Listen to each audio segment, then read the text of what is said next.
وهاجا ugu dambayntiina in badan hadii aad maqashay in sharikado fara badan oo caalamka ay ku mashquulsan yihiin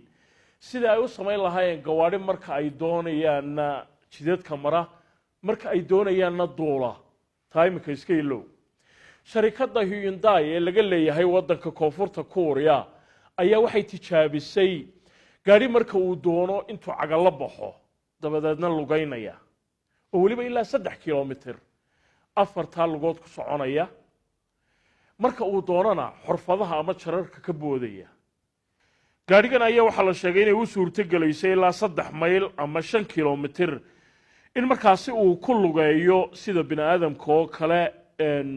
meelaha aad iyo aad qarfaha u ah ee dhagaxaanta waaweyn ay yaalaan ee marka taayiradiisa caadiga ah ku mari kareyn waxa la sheegay in gaarigan ay u suurto galayso oo kale ilaa 5 foot ama mitir iyo badh in markaasi uu ka boodi karayo oo gidaarada uu iska shalwin karayo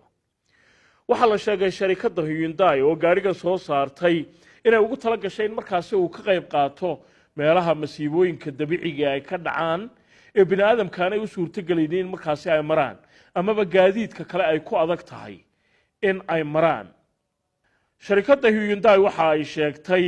in fikradda amaba farsamada ka dambaysa gaarigan muddo 3 sanadood ay ku mashquulsanayd waxaana imika ay ku soo bandhigtay carwo xagga gawaarida ah oo laga sameeyay magaalada Las Vegas ee dalka Mareykanka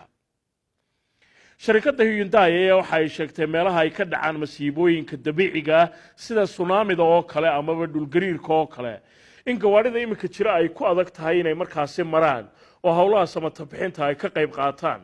laakiin gaarigani uu markaasi buuxinayay bay tiri halkaasi banaanayd ee baahida weyn loo qabay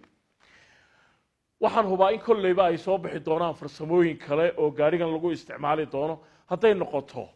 in dadka qaarkood ay kuba xaragoodaan oo ay yiraahdaan iyadoo masiibo dabiici dhicin ayanu gaariga noocaas u baahanahay waa farsamo cusub oo soo kordhay qodobkaasi ayaa ugu dambeeyay wararkii caalamka oo idin kala socoteen telefishinka Universal Studio iyaga magaalada Hargeysa ayuu warku idin ka imanayay anigoo Cabdisalaan Hereeriya ayaa idin la socodsiinayay intaynu dib u kulmayno aniga iyo asxaabtaydu waxaanu idin kaga tageynaa intaas iyo nabadgelyo